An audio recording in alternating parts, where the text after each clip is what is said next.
오늘의 주요 뉴스입니다.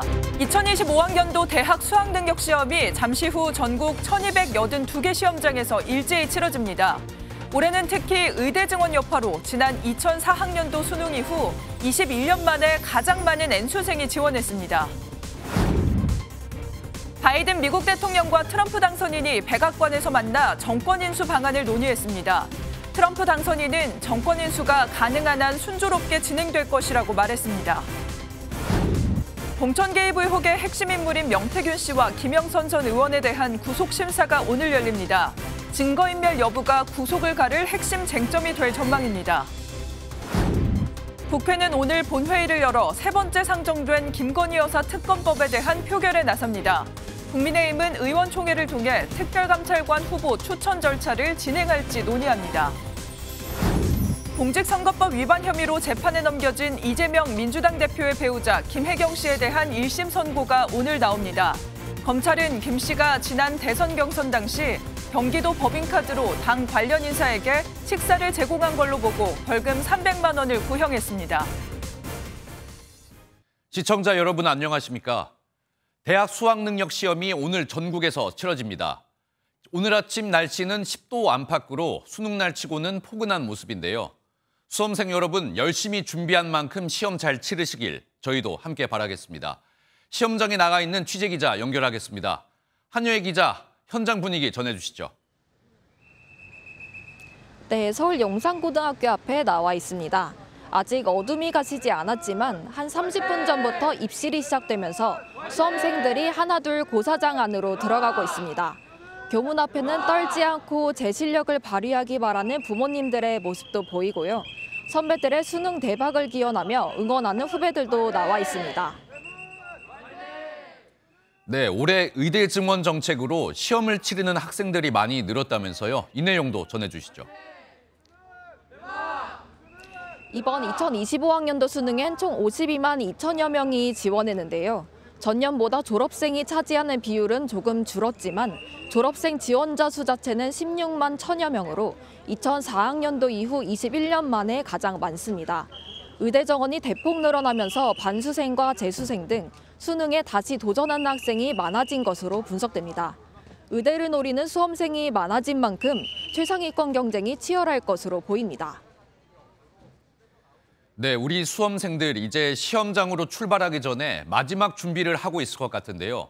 수험생들이 조심해야 할 점은 어떤 게 있을까요? 수험생들은 수험표와 사진이 있는 신분증을 꼭 챙겨야 하고 스마트워치나 블루투스 기능이 있는 이어폰 등 전자기기는 반입할 수 없습니다. 오늘 수능 한파는 없지만 오후에는 비 소식이 예보되어 있어 우산도 챙기시는 게 좋겠습니다. 수험생 여러분들의 노력이 좋은 결실로 맺어지기 바랍니다. 지금까지 서울 용산고등학교에서 MBN 뉴스 한여입니다. 이번엔 미국 워싱턴으로 가보겠습니다. 미국 바이든 대통령과 트럼프 대통령 당선인이 조금 전 백악관에서 만났습니다. 두 사람의 만남 조금 껄끄러울 수도 있는 상황인데요. 어떤 모습이었는지 저희 특파원 연결하겠습니다. 강영구 특파원, 두 사람 사이에 우선 어떤 이야기 오고 갔는지 전해주십시오. 네, 정치적으로는 정적이자 대권을 놓고 2020년부터 2024년까지 대선까지 줄곧 라이벌 구도를 형성했던 트럼프 당선인과 바이든 대통령이 오늘 워싱턴 DC 백악관에서 만났습니다.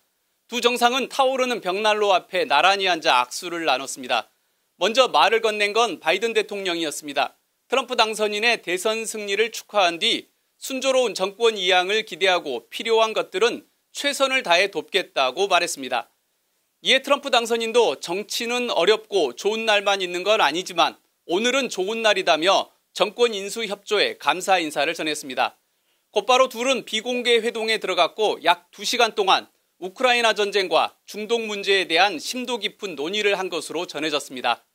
4년 전인 지난 2020년 대선이 끝난 뒤에는 트럼프 당시 대통령이 대선 결과에 승복하지 않아 바이든 당시 당선인과 회동이 이루어지지 않은 채 헤어졌습니다. 한편 트럼프 당선인의 부인 멜라니아 여사는 선약을 이유로 질 바이든 여사의 초청에 응하지 않았습니다. 네, 트럼프 2기 행정부도 곧 출범을 앞두고 있는데 주요 핵심 인사들도 이제 인선이 되어가고 있는 것 같습니다. 이 소식도 전해주시죠. 네, 그렇습니다. 트럼프 2기 행정부의 인사는 연일 파격입니다.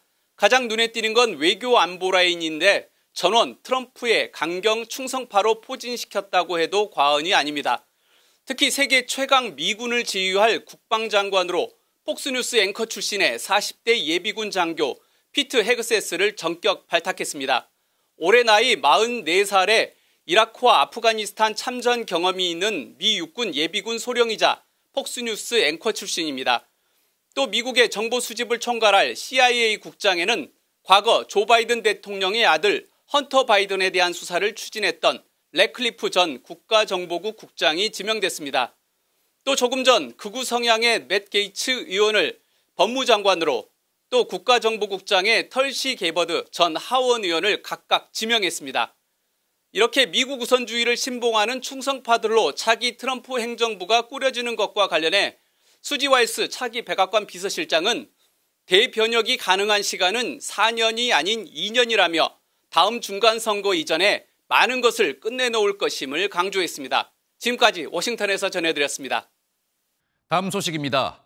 우크라이나군이 쿠르스크 탈환 작전에 투입된 러시아군을 드론으로 공격하는 영상을 공개했습니다. 여기엔 북한군 상당수가 섞여 있었다고 하는데요. 현지에선 이미 북한군에서 사망자가 발생했다는 보도도 나오고 있습니다. 이교욱 기자입니다. 우크라이나군이 최근 크루스크 지역에서 벌어진 방어 작전의 일부라며 공개한 영상입니다. 드론이 장갑차에 돌진하고 병사들 무리에 폭탄을 투하하는데 한 병사가 강을 건너자마자 공격당하는 모습이 선명하게 담겼습니다. 우리 국정원과 미국이 공식화한 것처럼 러시아는 크루스크 탈환 작전에 5만 병력을 투입했는데 5명 중 1명은 북한군 병력입니다. DPRK, North Korean forces, injected into the battle, and now quite literally in combat, which demands and will get a firm response. 일본 교도통신은 우크라이나 당국자를 인용해 이미 북한군 전사자가 나왔다고 보도했습니다.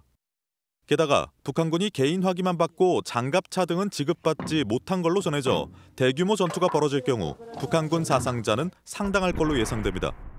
반면 러시아는 지난 8월 이후 처음으로 우크라이나 수도 키이우를 겨냥해 미사일을 발사하는 등 공세 수위를 높이고 있습니다. Щоночі, щодня збиття російських шахедів та ракет. Сьогодні вранці збили російську балістику. 트럼프 당선인이 곧 우크라이나 전쟁 종식을 이끌 평화특사를 임명할 거라는 미국 언론의 보도가 나온 가운데 영토를 조금이라도 더 확보하려는 양측 교전이 치열해지고 있습니다. MBN 뉴스 이교욱입니다. 이면택 전 대한의사협회 회장 탄핵으로 치러진 대한의사협회 비상대책위원회 위원장 선거에서 박형욱 대한의학회 부회장이 선출됐습니다. 전공의들의 공개적인 지지를 받으며 당선된 박형욱 비대위원장은 정부의 태도 변화 없이는 대화가 어렵다고 말했는데요. 박 위원장은 차기 회장이 뽑히기 전까지 의협을 대표해 협상을 총괄하게 됩니다. 보도에 장동건 기자입니다. 대한의사협회 신임 비상대책위원장에 박형욱 대한의학회 부회장이 당선됐습니다. 지난 10일 이면택 전 회장이 탄핵당하며 생긴 리더십 공백을 메우기 위해 치러진 이번 선거에서 박 위원장은 대의원 과반인 52.79%를 득표해 당선을 확정지었습니다. 내년 1월 차기 회장 선출 전까지 의협 수장을 맡게 된 박 위원장은 당선 직후 정부의 태도 변화를 촉구했습니다. 정부는 의료 파탄이라는 시한폭탄을 장착해 놓았습니다. 정말 대화를 원한다면 정부는 먼저 시한폭탄을 멈추어야 합니다. 그래야 진정한 대화가 가능합니다. 사흘 전 출범한 여야의정 협의체에 참여할지는 비대위 합의로 결정하겠다며 일단은 거리를 뒀습니다. 박 비대위원장은 또 그동안 소외돼온 전공의와 의대생의 견해를 충분히 반영하겠다고 강조했습니다. 이번 선거를 앞두고 박단 대한전공의협의회 비대위원장 등 전공의 70여 명이 박형욱 위원장을 공개 지지한 만큼 공조전선을 구축하겠다는 뜻으로 보입니다. 앞서 의료계 내에서는 박단 비대위원장이 선거에 지나치게 개입한다는 비판이 나와 의협은 특정 후보 지지에 대한 경고문을 보내는 등 잡음도 있었습니다. 이면택 전 회장은 SNS를 통해 박단이 의협 회장 겸 비대위원장을 맡아서 모든 권한과 책임하에 의료농단을 해결하면 된다며 공개 저격했습니다. 또 박단 비대위원장과 배후 조종한 자들을 상세히 밝히겠다고 말하며 추가 폭로를 예고했습니다. MBN 뉴스 장동건입니다. 사상 초유의 직무정지 사태를 뚫고 3선 도전 자격을 얻은 이기흥 대한체육회장이 귀국했습니다. 자신을 둘러싼 의혹을 정면으로 반박한 이 회장은 거취를 묻는 질문에는 말을 아꼈지만 출마를 결심한 듯한 모습을 보였습니다. 신영빈 기자가 보도합니다. 직무가 정지된 초유의 상황에서도 3선 도전의 길이 열린 이기흥 대한체육회장. 자신을 둘러싼 비판 여론이 거세지자 해외 출장에서 일정을 하루 앞당겨 돌아왔습니다. 이 회장은 정부가 부정 채용과 횡령 등의 혐의로 자신을 수사 의뢰한 것에 대해 딱 잘라 그런 적이 없다며 반박했습니다. 저는 1%도 동의를 못합니다. 채용 비리에 대해서도 전혀 저하고 관계없습니다. 국제올림픽위원회 IOC 관계자를 만나고 돌아온 이 회장은 IOC가 정부의 개입에 체육회의 정치적 자율성이 저해될까 우려한다고 주장했습니다. IOC에서 어떤 미팅을 통해서 아마 정부하고 어떤 협의 단계를 가지 않을까 그런 느낌을 받았습니다. 사면임 도전에 대해선 말을 아꼈지만 올림픽 유치 등의 과제와 시도체육회 및 경기단체 임원들의 권유를 언급하며 사실상 출마를 결심한 모습을 보였습니다. 뭐라 하냐면 회장님 반드시 한 번 더 해주셔야 됩니다. 이거를 정리할 사람이 없어요. 곧 이 회장의 공식 출마 선언이 있을 것으로 보이는 가운데 경찰은 이 회장의 비위 혐의에 대해 본격적인 수사 절차에 착수했습니다. MBN 뉴스 신영빈입니다. 오늘 하루 중요한 일정을 소개해드리는 굿모닝 오늘입니다. 어떤 일정이 있는지 함께 살펴보겠습니다. 공천 개입 의혹의 핵심 인물인 명태균 씨와 김영선 전 의원 등에 대한 구속심사가 오늘 창원지방법원에서 열립니다. 검찰은 영장심사에서 주요 혐의와 함께 명 씨의 증거인멸 우려 부분에 대해 강조할 걸로 예상됩니다. 법인카드 유용 의혹으로 기소된 더불어민주당 이재명 대표의 배우자 김혜경 씨에 대한 1심 선고가 오늘 나옵니다. 검찰은 김 씨가 지난 대선 경선 당시 당 관련 인사에게 10만 원 상당의 식사를 제공한 걸로 보고 벌금 300만 원을 구형했습니다. 윤석열 대통령이 아시아태평양 경제협력체 APEC과 주요 20개국 정상회의 G20 참석을 위해 남미 순방길에 오릅니다. 윤 대통령은 순방 기간 동안 조 바이든 미국 대통령, 이시바 시게루 일본 총리와 2차 한미일 정상회의를 가질 예정입니다. 지금까지 굿모닝 오늘이었습니다. 정치권 소식입니다. 오늘 국회에선 본회의가 열리는데요. 더불어민주당이 주도하는 야권은 김건희 여사 특검법을 처리할 것으로 예상됩니다. 이번이 벌써 세 번째인데 국민의힘은 특검은 절대 받을 수 없다며 특별감찰관 임명으로 맞선다는 계획입니다. 먼저 이병주 기자입니다. 민주당은 여당을 향해 막판까지 김건희 여사 특검법 처리를 압박했습니다.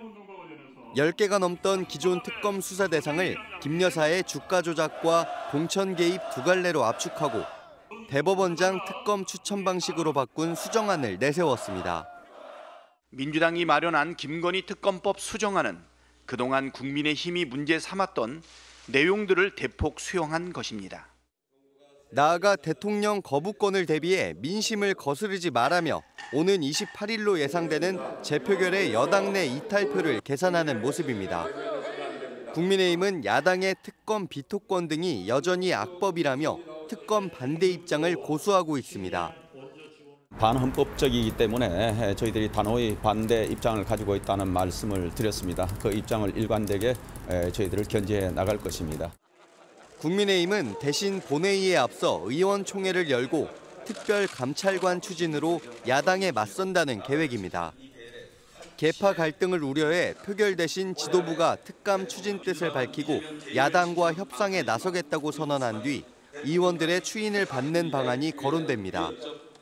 다만 민주당이 특검을 바라는 국민 눈높이에 맞지 않다는 입장을 수차례 밝히고 있어 실제 특감 도입은 불투명한 상황입니다. MBN 뉴스 이병주입니다. 한편 더불어민주당 등 범야권 의원들은 윤석열 정권을 끝내자며 탄핵 연대를 발족했습니다. 탄핵 소추안 가결에 필요한 200명의 의원을 모으겠다며 탄핵을 공식화하고 있는데 애써 탄핵을 언급하지 않고 있는 민주당의 공식 행보와는 너무 다른 모습입니다. 민주당은 이번에도 개별적인 의원들의 행동일 뿐이라며 여전히 선을 긋고 있습니다. 정태웅 기자가 보도하겠습니다. 윤석열 대통령 탄핵연대 발족을 위해 야 5당 의원들이 한자리에 모였습니다. 연대에 참여한 의원만 41명으로 이 중 민주당 의원이 절반이 넘습니다. 온건하다는 평가를 받는 박수현 의원이 공동대표로 나섰습니다. 대통령은 변화의 조짐이 전혀 보이지 않습니다. 바닷물이 쓰나미처럼 밀려오고 있는데 물바가지 하나 가지고 그 바닷물을 막아보겠다고 저렇게 변명하고 나서는 뻔뻔한 모습이 참으로 안쓰럽습니다. 탄핵 의결 정족수 200명을 모으기 위해 연대를 확대해 나갈 것임을 예고하기도 했습니다. 탄핵 자체에 찬성하지 않는 의원님들은 적어도 우리 범야권에서는 단 한 분도 안 계시리라고 믿습니다. 그리고 아직도 망설이시는 의원님들께 용기 있는 결단을 동참을 부탁드립니다. 다만 민주당 지도부는 여전히 탄핵을 입에 담길 꺼리고 있습니다. 개별 의원들께서 자발적으로 그 연대해서 탄핵 연대에 참여하시는 걸로 알고 있습니다. 그러니까 방침이나 가이드라인은 따로 없었습니다. 탄핵에 열쇠를 쥔 민주당이 역풍을 고려해 일단 신중한 모습이지만 정치권 안팎에선 사실상 탄핵 준비 작업에 들어간 거란 해석이 나옵니다. MBN 뉴스 정태용입니다. 야당에서 펼치고 있는 이런 윤 대통령 탄핵 연대 움직임에 여당은 즉각 반발했습니다. 먹사니즘을 운운할 땐 언제고 이제 국민들을 선동이나 하고 있냐며 이 사법부를 겁박해 이재명 대표 사법 리스크를 피하려다 안 될 것 같으니 대통령 탄핵 선동으로 마지막 악을 쓰고 있다 비판했습니다. 또다시 이재명 대표 방탄에 나섰다는 평가입니다. 정태진 기자입니다. 국민의힘은 민주당의 윤 대통령 탄핵 연대를 탄핵 선동이라 규정하고 즉각 반발했습니다. 당 지도부 핵심 관계자는 MBN에 먹사니즘 운운하더니 이제 탄핵 선동이나 하고 있냐며 제대로 굴러가지도 못하고 여론의 역풍만 받다 좌초할 것이라 맹비판했습니다. 탄핵과 같은 정말 격렬한 정치적인 이런 이슈를 갖고 행사를 한다는 것에 대해서 매우 유감. 야당이 이런 식으로 행동을 한다면은 우리도 그런 행동을 할 수밖에 없다. 또 이재명 대표 사법 리스크가 없었다면 이런 탄핵 연대는 없었을 것이라며 이 대표 1심 선고 물타기용, 이재명 방탄 정치 공세라 꼬집었습니다. 사법부를 겁박해서 이재명 대표의 사법 리스크를 피해보려고 했지만 이것이 의치 않자 역풍을 무릅쓰고 탄핵으로 국민을 선동하겠다는 술책으로. 국민의힘은 헌정 질서를 파괴하고 민심을 왜곡하는 민주당의 무리한 탄핵 선동을 국민들이 반드시 심판할 것이라 강조했습니다. MBN 뉴스 정태진입니다. 한편 민주당 이재명 대표가 받고 있는 공직선거법 재판의 1심 선고 결과가 내일 나옵니다. 국민의힘에선 재판을 생중계해야 한다 주장했지만 법원은 종합적으로 고려했을 때 적절하지 않다며 거절의 입장을 밝혔습니다. 민주당은 공정한 대처였다며 법원 결정을 반겼습니다. 박통일 기자입니다. 서울중앙지법은 이재명 더불어민주당 대표의 공직선거법 위반 사건 1심 선고를 생중계하지 않기로 결정했습니다. 법익을 종합적으로 고려했을 때 촬영과 중계방송을 하지 않기로 했다는 게 재판부의 판단입니다. 국민의힘은 법원의 결정은 존중하지만 아쉽다는 입장입니다. 국민의힘 법률자문위원장인 주진우 의원은 재판부의 결정 자체는 존중한다면서도 이재명 대표가 스스로 인권을 내세워 국민의 알 권리를 묵살했다며 깊은 유감을 나타냈습니다. 추경호 원내대표도 이재명 대표에 대한 공세에 힘을 보탰습니다. 이재명 대표는 지금 줄기차게 본인의 무죄를 주장하고 있기 때문에 지금이라도 재판부에 생중계 요청을 당당히 해주시기를 촉구하고 또 기대합니다. 민주당은 법원의 결정을 반기면서도 이 대표가 생중계를 반대하고 알 권리를 묵살했다는 주장은 사실이 아니라며 국민의힘이 사과하라고 밝혔습니다. 관련해서 얘기 나온 바는 없고 법원의 결정을 환영합니다. 앞서 대북 송금 사건을 심리하고 있는 수원지법도 생중계를 고려하지 않고 있다고 밝힌 가운데 오는 25일 진행될 위증교사 재판의 생중계 여부에도 관심이 쏠리고 있습니다. MBN 뉴스 박통일입니다. 음주 뺑소니로 재판을 받아온 트로트 가수 김호중 씨가 1심에서 징역 2년 6개월의 중형을 선고받았습니다. 김호중 씨는 3번이나 반성문을 제출하면서 선처를 호소했는데 재판부는 김 씨가 자신이 저지른 잘못에 대해 일말의 죄책감을 가졌는지 의문이 든다며 강하게 질책했습니다. 이시열 기자가 보도합니다. 지난 5월 서울 강남구 압구정동에서 음주운전을 하다 사고를 내고 달아난 트로트 가수 김호중 씨. 김 씨는 사고 직후 바로 술을 마시는 이른바 술타기를 해 범행을 숨기려 한 사실까지 드러나며 국민들의 공분을 샀습니다. 소주 3병 마셨다는 진술도 나왔는데 정확히 그날 몇 잔 마신 거예요? 죄송합니다. 반성하겠습니다.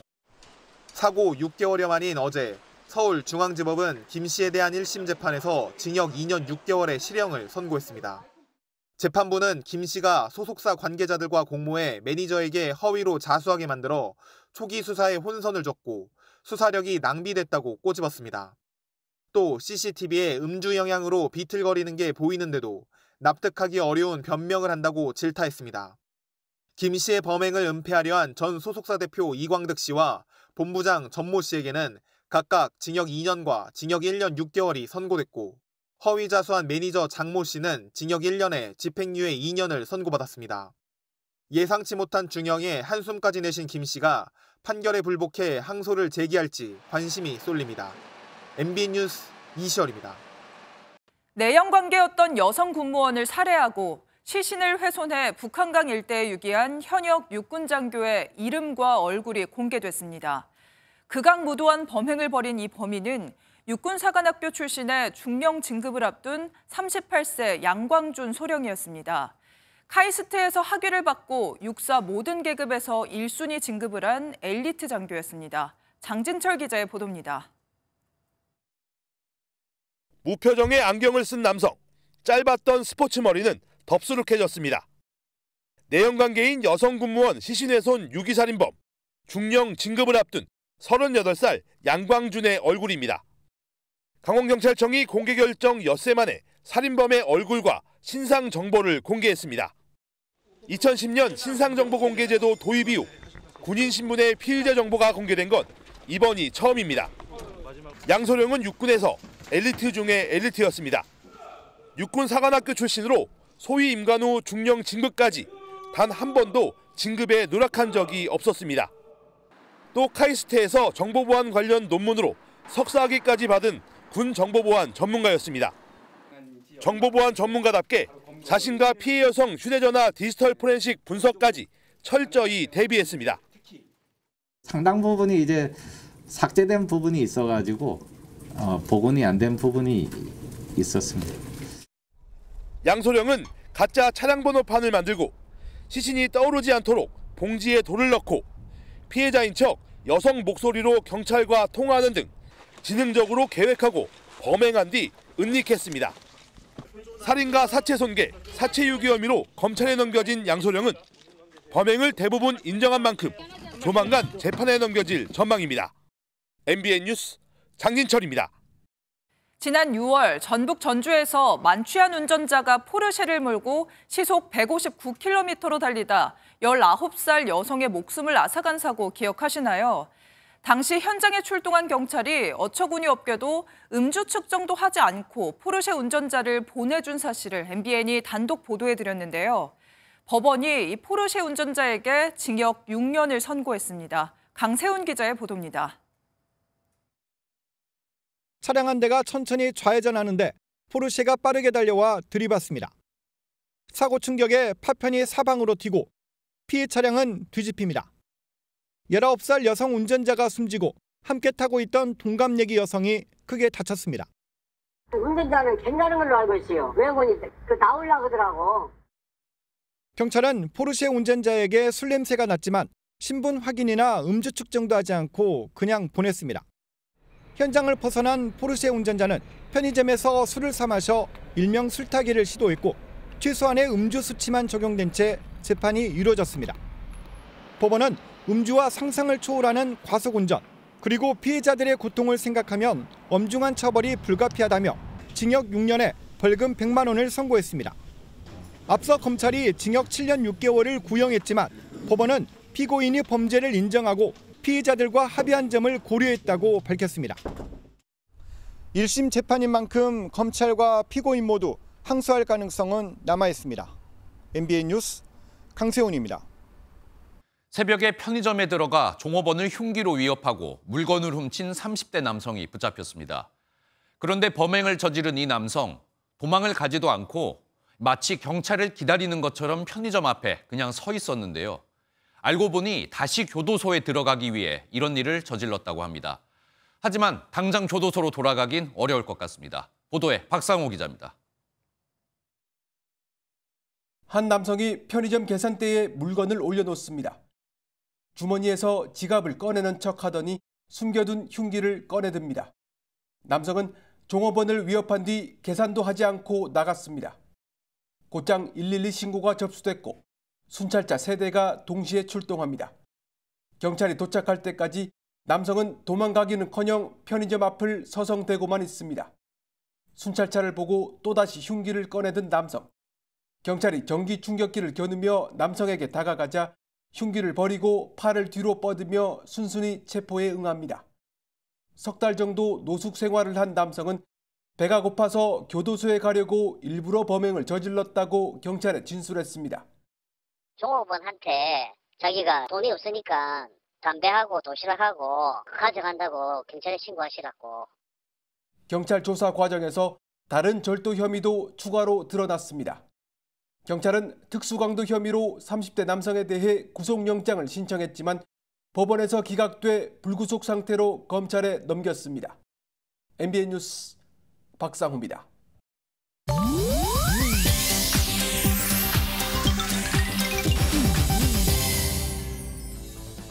인터넷에선 어떤 소식들이 화제일까요? 인터넷 와글와글입니다. 세 번째 음주운전 혐의로 재판에 넘겨진 배우 박상민 씨에게 법원이 집행유예를 선고했습니다.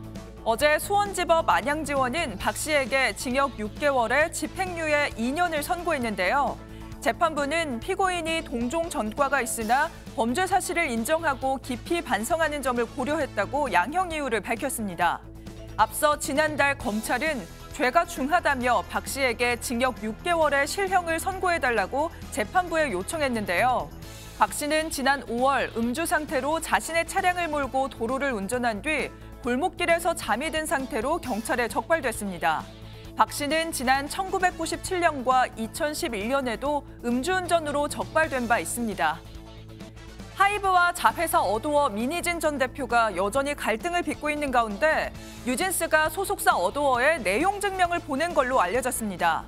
내용 증명엔 자신들의 시정 요구를 받아들이지 않는다면 전속 계약을 해지하겠다는 내용이 포함된 걸로 전해졌는데요. 가요계에 따르면 뉴진스 멤버 5명 전원은 어제 본명으로 발신한 내용 증명에서 서신을 전달한 날부터 14일 이내에 지적한 전속 계약의 중대한 위반 사항을 모두 시정하라고 요구한 걸로 전해졌습니다. 하이브가 지난 4월 민 전 대표 등을 향한 감사를 시작하면서 촉발된 이번 어도어 사태는 전속 계약 분쟁 가능성까지 제기되면서 중대 분수령을 맞게 됐습니다. 서울시 공공자전거인 따릉이 27대를 하천에 집어던진 20대 남성이 실형을 선고받았습니다. 재판부는 어제 해당 남성에게 징역 1년과 벌금 10만 원을 선고했는데요. 이 남성은 지난 6월 9일과 12일 서울 성북구의 따릉이 자전거 27대를 3차례에 걸쳐 내던져 파손한 혐의를 받고 있습니다. 경찰에 따르면 범행 이유는 가정불화와 교우관계 문제로 울화를 풀 방법을 달리 찾지 못해 따릉이를 내던진 걸로 전해졌는데요. 누리꾼들은 따릉이가 무슨 죄냐는 반응을 보이고 있습니다. 인터넷 와글와글이었습니다. 앞서 전해드린 것처럼 공천 개입 의혹의 핵심 인물인 명태균 씨와 김영선 전 의원에 대한 구속 여부가 오늘 결정됩니다. 앞서 MBN은 명 씨가 김건희 여사로부터 돈 봉투를 받았고 이 봉투가 찍힌 사진을 검찰이 확보했다는 사실을 단독 보도해드렸는데요. 명 씨는 받은 사실은 인정하지만 그냥 교통비를 받은 것이라고 주장하고 있습니다. 어떤 명목으로 받은 돈인지가 중요할 걸로 보이는데요. 검찰은 이 돈이 대선 당시 여론조사와 관련이 있는지 들여다보고 있습니다. 우종환 기자입니다. 검찰이 확보한 돈봉투 사진은 명태균 씨 휴대전화에서 발견됐습니다. MBN 취재 결과 명 씨는 김건희 여사로부터 받은 돈봉투가 맞다는 취지로 검찰에 진술한 걸로 알려졌습니다. 앞서 미래한국연구소 회계 책임자였던 강혜경 씨가 김 여사가 준 금일봉의 존재를 주장했지만 명 씨는 부인했습니다. 여사한테 금일봉을 받았어요. 그게 무슨 색깔의 봉투가? 빨간색이, 까만색이, 흰색이에요? 아무도 답변하지 못합니다. 다 가짜니까. 하지만 검찰이 사진을 확보해 추궁하자 명 씨가 말을 바꿔 시인한 겁니다. 다만 교통비를 받은 거라고 진술한 걸로 알려졌습니다. 이와 관련해 강 씨는 명 씨가 대선 당시 여론조사 비용을 받아오는 데 실패하고 금일봉을 받아온 거라고 말합니다. 대선 여론조사 비용을 받으러 간다고 했었는데 대선 비용은 안 받아오고 이제 금일봉을 받았다라고 저한테 설명을 해주시면서 검찰은 실제로 김 여사가 준 돈봉투와 여론조사 사이 연관성이 있는지 파악하고 있습니다. 돈봉투에 든 액수도 강 씨는 500만 원이라고 진술했지만 명 씨는 정확한 액수를 밝히지 않은 걸로 알려졌습니다. MBN 뉴스 우종환입니다. 검찰은 또 재작년 보궐선거를 앞두고 명태균 씨가 이준석 개혁신당 의원 그리고 김종인 전 국민의힘 비대위원장과 나눈 대화를 확보해 내용을 분석 중입니다. 수사팀은 두 사람이 공천 개입 의혹에서 어떤 역할을 했는지 조사가 필요하다는 입장인 걸로 전해졌는데요. 검찰 수사가 당시 여권 지도부로 확대될지 주목됩니다. 이혁재 기자입니다. 검찰은 압수수색을 통해 확보한 미래한국연구소의 PC를 분석하는 과정에서 명태균 씨가 나눈 카카오톡 대화 내용을 복구했습니다. 윤석열 대통령 취임 하루 전날인 지난 2022년 5월 9일 이준석 의원이 윤석열 당선인이 김영선은 경선을 해야 한다더라고 명 씨에게 메시지를 보내자 명 씨가 전략 공천인 것으로 안다, 확인해보겠다고 답했습니다. 명 씨는 이 의원과 대화를 나눈 뒤 윤 대통령과 통화도 이뤄졌습니다.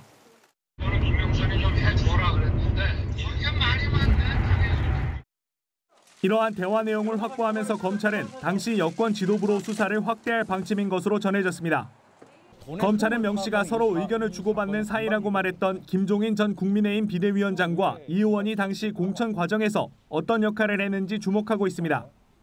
실제로 검찰은 명 씨에게 이 의원, 김 전 위원장과의 관계를 물은 것으로 알려졌습니다.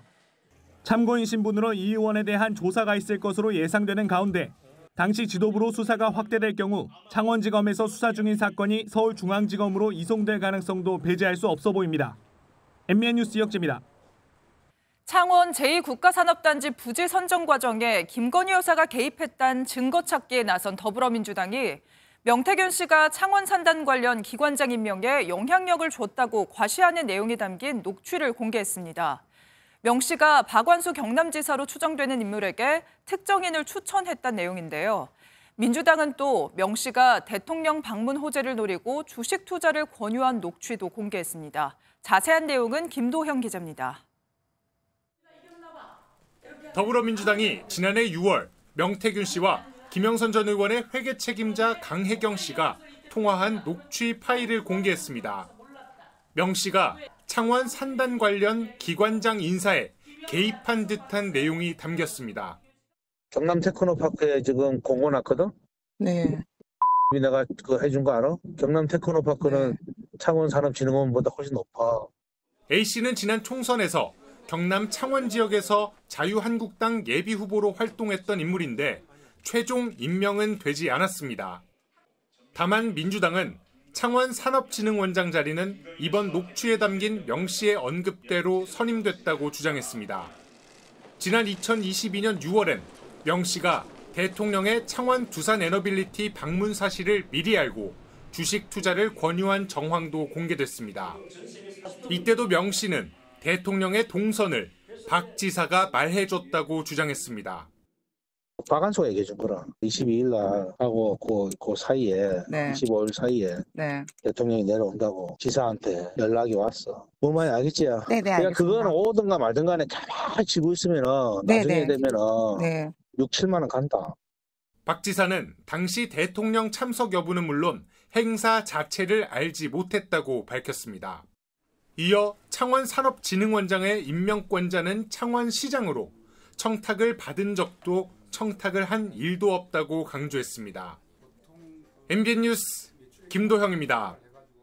우리나라 내수시장이 한파를 맞으면서 고용시장도 함께 얼어붙고 있습니다. 취업자 증가폭이 넉 달 만에 10만 명 밑으로 떨어졌는데요. 더 큰 문제는 경제가 이렇게 내리막으로 치닫고 있지만 이 흐름을 반전시킬 조짐이 전혀 보이지 않는다는 겁니다. 추운 겨울을 앞두고 서민들의 걱정이 늘고 있습니다. 이승훈 기자입니다. 백화점 매장 곳곳에 할인 행사를 알리는 패널이 세워져 있습니다. 국내 최대 쇼핑 축제인 2024 코리아 세일 페스타가 진행 중인데 올해는 역대 최대인 2,600여 개 기업이 참여했습니다. 좀 다소 침체되어 있는 우리 내수에 좋은 계기를 만들 거라고 믿고 있고요. 정부까지 나서서 대대적인 할인 행사를 벌이는 데는 내수 부진이 나아질 조짐이 보이지 않기 때문입니다. 실제 지난 상반기에 내수 기업 매출액이 4년 만에 역성장했는데 특히 도소매업과 건설업 쪽의 타격이 컸습니다. 내수 침체는 곧바로 고용시장에 충격을 주고 있습니다. 오랜 부진의 늪에서 빠져나오지 못하는 건설업과 제조업을 중심으로 지난달 전체 취업자 수 증가폭은 넉 달 만에 10만 명 아래로 떨어졌습니다. 이게 상당히 좀 어렵습니다. 저희 같은 경우도 이렇게 직원 하나 둘래도 이거 뭐 감당을 못하니까 둘 수가 없어요. 10월 도소매업 취업자 수는 지난해 같은 기간 대비 15만 명 가까이 줄었습니다. 이는 2021년 7월 이후 3년 3개월 만에 최대 감소폭입니다. 기존의 소매만 계속 감소하던 부분이 도매까지 확산됐다라고. 일도 구직도 하지 않는 쉬었음 인구도 244만 5천 명으로 10월 기준 역대 최대를 기록하는 등 경제 지표 곳곳에 빨간불이 들어오고 있습니다. MBN 뉴스 이승훈입니다.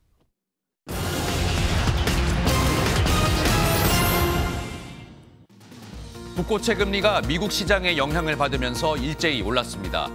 어제 서울 채권시장에서 3년 만기 국고채 금리는 전날보다 0.039%포인트 오른 연 2.939%에 장을 마쳤는데요. 미국 트럼프 2기 정부에서 있을 정책 변화가 시장에 반영됐다는 평가입니다. 우리 산업통상자원부가 미국에서 시작될 국제 정세 변화에 적극적으로 대응하겠다 말했습니다. 박성택 산업부 1차관은 우리나라 주력 산업에 비칠 다양한 가능성에 대해 기업들과 긴밀히 소통하겠다 말했는데요. 또 미국의 새 행정부와도 협조해 위기를 최소화하겠다 강조했습니다. 정부가 2027년까지 해양보호구역을 지금보다 2배 늘리고 수산업 수출 규모도 5조 원까지 올리겠다 밝혔습니다. 해양수산부는 오는 2027년까지 우리 바다의 해양보호구역을 3% 수준까지 확대하겠다 설명했는데요. 또 주요 수출 품목인 김은 2027년까지 수출 10억 달러를 달성할 수 있도록 하겠다고 덧붙였습니다. 지금까지 굿모닝 경제였습니다.